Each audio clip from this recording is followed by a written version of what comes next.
Hello, कैसे हैं बच्चे। आज हम टेम्परेचर स्केल पढ़ाएंगे। टेम्परेचर स्केल टेम्परेचर स्केल इसको ताप स्केल कहते हैं। ताप स्केल किसे कहेंगे?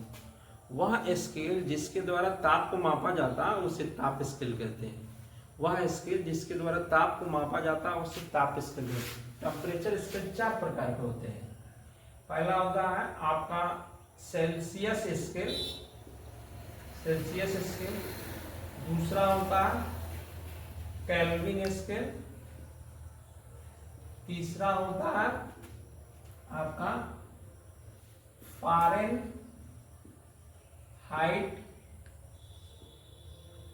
स्केल। चौथा होता है रीमर स्केल।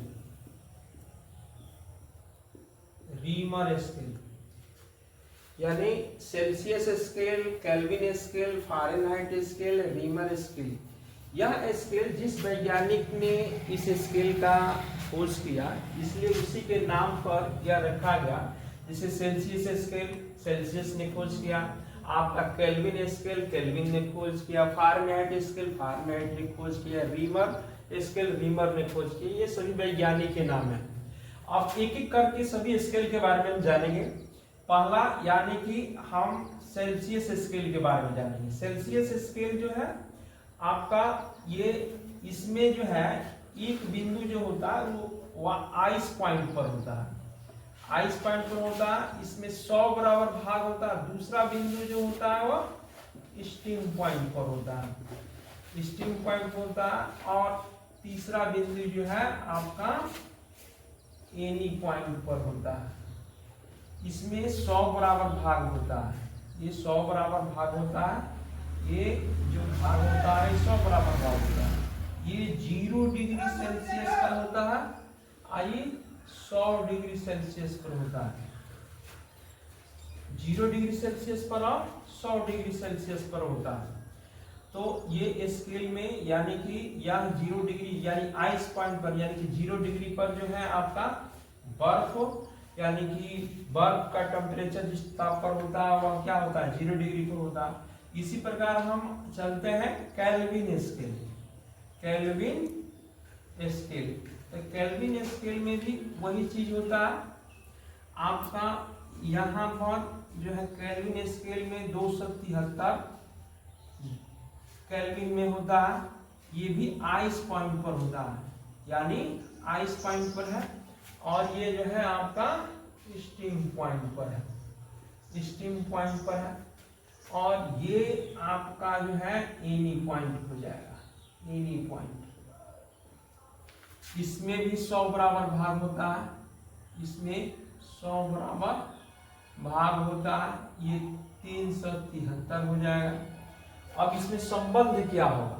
संबंध जो है यानी कि इसको जो है हम C से डिनोट करते हैं, इसको जो हम क्या है K से डिनोट करते हैं। तो इसके बीच संबंध क्या हो जाएगा आपका?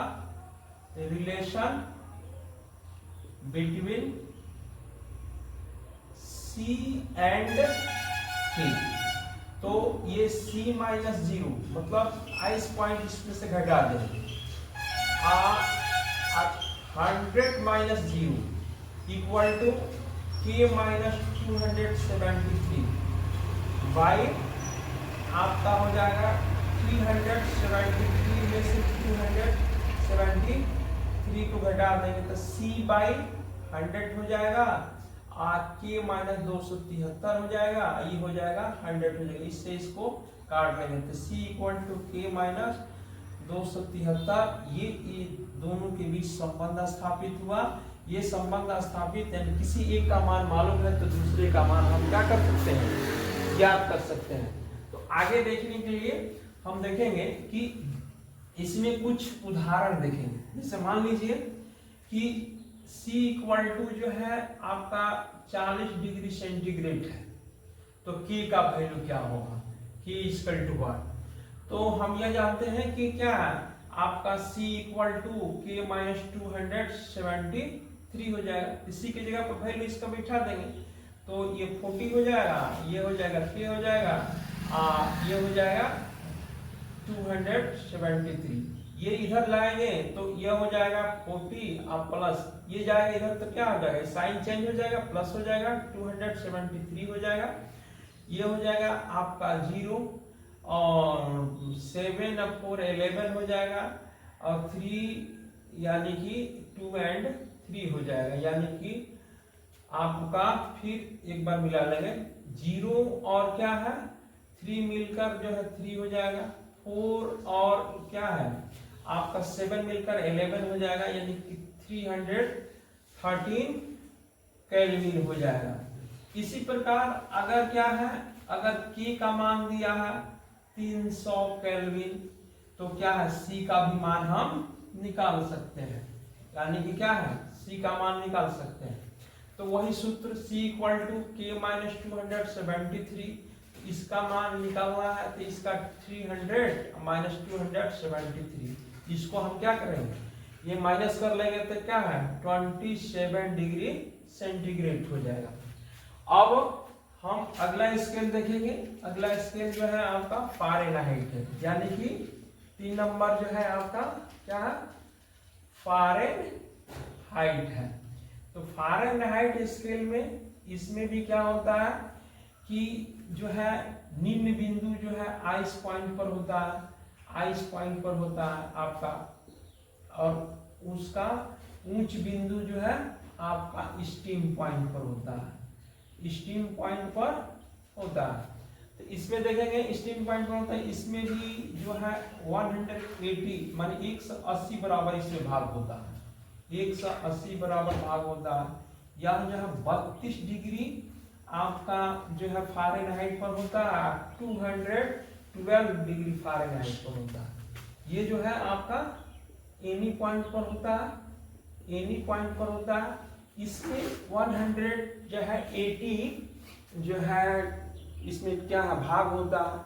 इसका रिलेशन हम देखेंगे तो रिलेशन हम देखेंगे कि क्या है आपका C K क्या है और F के बीच रिलेशन है, इसको क्या है F से डिनोट करते हैं। तो ये होगा C माइनस 0 बाई 100 माइनस 0 हो जाएगा, K माइनस 273 बाई 373 माइनस 273 हो जाएगा, F माइनस 32 आप बाई 212 में से 32 हम घटा देंगे, तो ये होगा C बाई 100 हो जाएगा, ये हो जाएगा K माइनस 273 हो जाएगा, ये 100 हो जाएगा। इसको F माइनस 32 बाई 180 हो जाएगा, इसको हम क्या डिवाइड कर देंगे 20 से, तो ये हो जाएगा आपका 5, ये हो जाएगा 5, ये हो जाएगा 9। तो ये आपका 5 C by 5 K minus 273 by 5 equal to F minus 32 by 9 हो जाएगा। तो ये आपको मिलेगा जो है तीनों के बीच संबंध। अब इसका एक अनुप्रयोग देखेंगे कि क्या है, इसका मान कैसे हम निकाल लेंगे। मान लीजिए कि C का वैल्यू दिया है, चाहे मानव शरीर का ताप, मान लीजिए कि क्या है मानव शरीर का ताप जो है आपका 37 डिग्री सेंटीग्रेड है, 37 डिग्री सेंटीग्रेड है। तो इसका जो है मान हम क्या है, यानी कि क्या है C का मान दिया होगा 37 डिग्री सेंटीग्रेड। तो इससे हम क्या फ़ारेनहाइट में कितना आएगा, फ़ारेनहाइट में कितना है, तो हम इसका क्या उपयोग करेंगे, यानी कि क्या है आपका C बाई 5 हो जाएगा और F माइनस 32 बाई 9 हो जाएगा। C के जगह पर मान हम रख देंगे 37 बाई 5 हो जाएगा और F माइनस 32 हो जाएगा बाई 9 हो जाएगा। तब इसको हम क्या है मल्टीप्लिकेशन करेंगे, तो यह हो जाएगा आपका इससे इसमें 9 63 के 3 9 3 27 और 6 33 यानी 333 हो जाएगा और बटे जो है 5 हो जाएगा, F प्लस F माइनस 32 हो जाएगा। इसको हम क्या है डिवाइड करेंगे, 6 फिर 6 हो जाएगा, यानी कि f माइनस 32 हो जाएगा। इसको हम लिख सकते हैं f इक्वल टू क्या 6.6 आप प्लस 32 हो जाएगा, ये 6.89 हो जाएगा, इतना डिग्री फ़ारेनहाइट हो जाएगा। तो क्या है, शरीर का ताप जो है क्या है 37 डिग्री सेंटीग्रेड होता है सेल्सियस में, और क्या है उसका फ़ारेनहाइट में वैल्यू जो होता है वो क्या है 98.6 फ़ारेनहाइट होता है।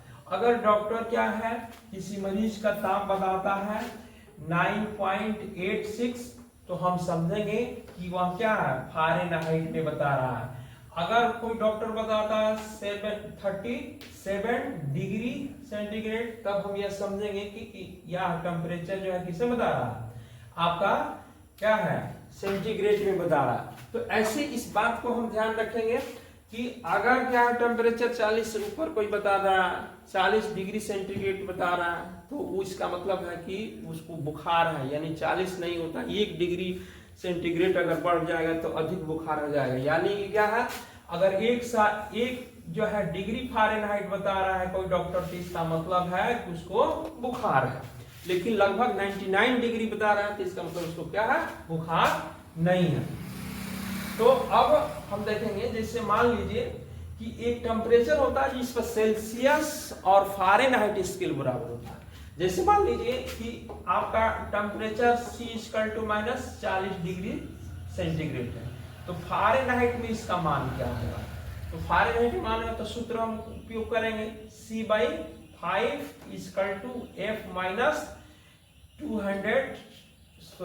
ये हो जाएगा 32 आपका 9 हो जाएगा।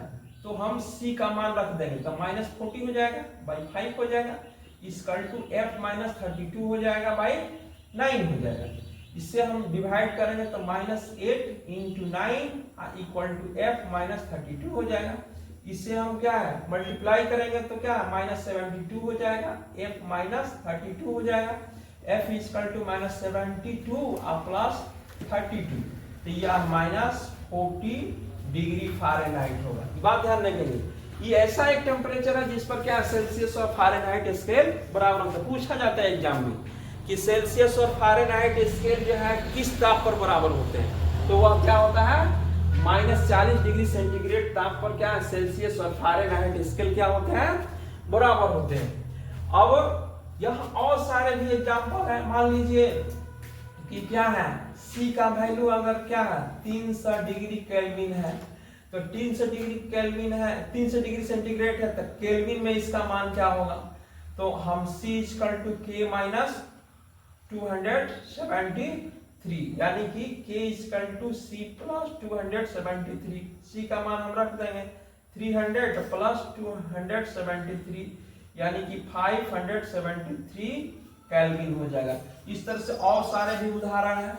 अब हम चौथा देखेंगे। चौथा क्या है रीमर स्केल है। ये रीमर स्केल जो है आपका रीमर स्केल है 4 नंबर जो है रीमर। इसमें क्या होता है ये भी आइस पॉइंट पर होता है। ये निम्न बिंदु जो है आइस पॉइंट पर होता है और ऊंच बिंदु जो है स्टीम पॉइंट पर होता है। स्टीम पॉइंट पर होता है ये जो ऊंच बिंदु जो है स्टीम पॉइंट पर होता है, ये जो है एनी पॉइंट पर होता है, ये आपका एनी पॉइंट पर होता है। इसके ये 80 बराबर भाग होता है, यानी 0 डिग्री रीमर पर होता है, आई 80 डिग्री रीमर पर होता है।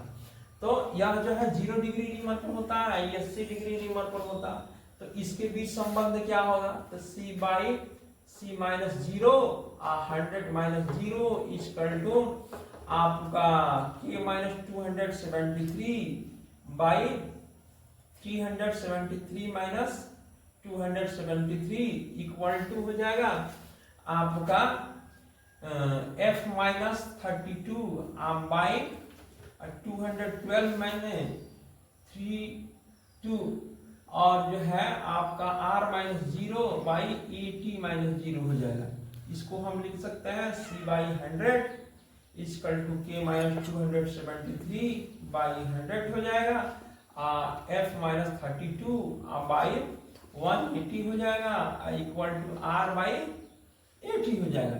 इसको डिवाइड कर देंगे तो 20 से डिवाइड कर रहे हैं तो ये 9 हो जाएगा, आई 4 हो जाएगा। तो ये हो जाएगा C/5 equal to K minus 273/5 हो जाएगा, F माइनस 32 बाई 9 हो जाएगा, R बाई क्या है 4 हो जाएगा। तो ये संबंध मिलेगा, ये संबंध मिलेगा। लेकिन आपका इसका उपयोग जो है 9th क्लास में केवल जो है इसका है आपका सेल्सियस स्केल और जो है केल्विन स्केल का ही उपयोग होता है। 9th क्लास में केवल जो है सेल्सियस और क्या है केल्विन स्केल का ही उपयोग होता है। इस तरह से C/5 equal to K minus 273/5 और F माइनस यानी कि क्या है आपका 32/9 R/4, अर्थात ये दो ही स्केल का प्रयोग होता है 9th क्लास में। और इससे आगे आपको जानकारी के लिए दो स्केल भी आप क्या है जानकारी रखेंगे, यानी कि क्या है अब यह बात देखेंगे कि निम्न बिंदु यानी कि क्या है अगर कोई व्यक्ति कहता है कि क्या है 0 डिग्री सेंटीग्रेड, अगर कोई व्यक्ति कहता है कि 273 केल्विन, अगर कोई व्यक्ति कहता है 32 डिग्री फ़ारेनहाइट, अगर कोई व्यक्ति 0 डिग्री रीमर, तो ये सभी एक ही ताप को बता रहा है। ये सभी क्या है एक ही ताप को बता रहा है। मतलब बर्फ के ताप 0 डिग्री पर सेल्सियस में होता है, बर्फ का ही ताप जो है क्या है आपका 273 केल्विन होता है, बर्फ का ही ताप जो है 32 डिग्री फ़ारेनहाइट होता है, बर्फ का ही ताप क्या है 0 डिग्री रीमन होता है। अगर वही ये आइस पॉइंट है, ये जो है स्टीम पॉइंट पर हम देखेंगे स्टीम जो क्या भाप में बदलता है, तो ये जो है 100 डिग्री होता है सेल्सियस में, ये जो है आपका क्या है 373 डिग्री होता है, आपका 373 केल्विन होता है, आपका जो है 212 डिग्री फ़ारेनहाइट होता है, और यह जो होता है कितना यानी कि क्या है 80 डिग्री रीमर होता है। इस तरह से जो है स्केल के लिए लेक्चर समाप्त हुआ।